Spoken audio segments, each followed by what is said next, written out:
大家好呀，今天我们要聊的是关于苹果最新发布的 iOS 18，对吧？这个新的系统呢，它带来了许多新的功能，但是呢，也有一些需要大家注意的地方，尤其关于现在最近闹这个风风火火的锁机问题啊。我们看到现在这个封面上这个显示，就是之前有一些设备被锁定的样子啊。这次就是苹果提供了一个新的一个功能，叫做就是用来诊断你这个手机的配件是不是正品。我们可以看到左边这个呢，就正常的就是像面容啊、背板玻璃啊这些就是检测正品的一些部件，就是 OK 没有问题。大家可以发现这个显示屏啊，就是说它是被锁定了的。好，那如果我们点击继续呢，就会看到就是它需要通过 Apple 账户来解锁。这期节目我们来看一下，就是这个 iOS 这个维修助手啊，到底是助手还是杀手？然后呢，我们会先看一下这 iOS 18的锁机条件，这个锁机原理，还有这目前的解决方案，还有目前这个对这个手机维修行业的影响。首先我们来看一下这个 iOS 18的锁机条件。就首先大家需要把这个不管是新手机还是老手机升级到 iOS 18。如果这个手机呢，它是使用了有起火锁或者丢失模式的配件，这个起火锁和丢失模式的配件呢，它可能是这个机主本身并不知道，他可能去了维修店啊，换了个摄像头，或者是屏幕碎了，换了个屏幕，但这个屏幕或摄像头呢，可能是从别的设备上拆下来的，那个设备呢，是比如说是被偷来的，然后那个原机主呢，在手机上，对吧，有激活锁把它给锁了。然后这个 ID 呢，就是那个配件呢，之前呢就是说那个主板不能用，但是呢现在这个配件装到其他设备上也会被锁了。这涵盖了哪些这个部件呢？现在我们所知道就是常规的部件，就是这个屏幕、电池、相机、Face ID、Touch ID、背板玻璃。这背板玻璃啊，主要有 NFC 跟这无线充啊，还有一个最常见就是这个主板，对吧？当然主板锁基本上等于这个 iPhone 就废掉了。这些所有的部件上呢，都是有一个那个叫什么？有一个那个序列号的，这个序列号是存在苹果服务器那边的，只要对面一锁，在这个用户账号一锁的话，这些有序列号的这些配件呢，就会被苹果这边收到。我们来看一下这个锁机原理啊，这个锁机原理就是 iPhone 这个配件序列号跟苹果的账号是绑定的。如果大家开启那个叫什么那个丢失模式，苹果就会知道你这个配件是丢了的，对吧？这些数据库是远程存在苹果的服务器上的，跟你当前这个怎么说呢？被偷掉这个指定收集器，比如已经被偷走了，别人就是做任何事情，这些东西跟他没有任何关系啊，都是存在苹果的服务器上的。iOS 18呢，它会验证这个当前的这个配件，这个设备的序列号有没有被锁定。如果在联网去跟苹果的这服务器去匹配的时候，发现我靠，这个人设备被锁了，对吧？这个机器被锁了，这个配件，这所有相关的序列号这些配件呢，也都是会自动被锁定。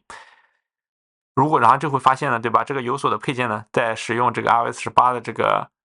个检测就会通不过，就会显示说这锁定了，不能使用。目前这个解决方案呢，首先最好的解决方案其实就直接刷机回到 iOS 17及以前的这些系统是没有，它是也会检测这个是否是正品序列号正品，但是呢，它不会说直接锁定不让你使用，对吧？如果是意外锁定，比如说你这从别人买来的，对吧？对面是不小心锁的或怎么回事，对吧？如果你有这个购买那个配件的发票，而且是正规的这个配件的话，你去联系苹果的客服，它是可以帮你去解锁的。苹果是有设备是有技术是帮你解锁的。还有就是说，你只能把这个，比如说你换了个摄像头，你只能再换一个摄像头，换个无锁的摄像头，对吧？或者屏幕换一个无锁的屏幕。如果你之前手机维修过，对吧？你就要考虑到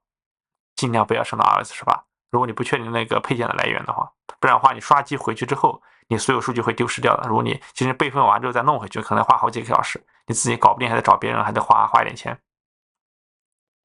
这个是我在苹果官网上找到的，说如何解除这个起火锁，对吧？大家可以看到，基本上没有任何好的办法，对吧？基本上就是登录对方原来这个锁定机器的 ID，然后去解锁，不然的话没有好的办法，不然就拿着发票去找苹果客服。一般情况下，在内地的话，现在查的比较严，你只要有材料稍微提供的不全，或者说你提供那个材料你有发票什么都有，但是，对吧？你这个东西在苹果的官方的数据库里面查不到，那就是不行，说明那就不是苹果的正品的配件。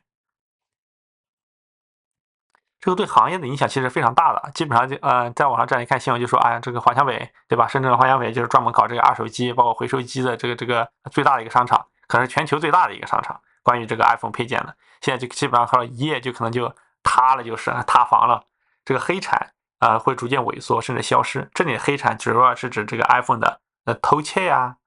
抢劫呀，甚至一些就是倒买倒卖呀，包括一些跨地区的，包括一些把美版的机器弄到中国来，然后刷机去使用啊，这些黑机之后升到iOS 18之后都会有风险，就是你可能刷过来之后，可能就是你解锁完之后，可能刷到iOS 18之后会导致一些功能失效，或者就不好用，甚至就直接锁定了。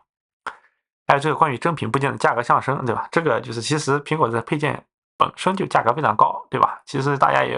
不会在意这个苹果价格，正品价格上升，可能说第三方的正品部件价格可能随之上升，因为可能市场需求会加大嘛，对吧？这价格自然上升也是正常的。还有就是我们以后日后的 iPhone 的长期持有跟维修成本可能是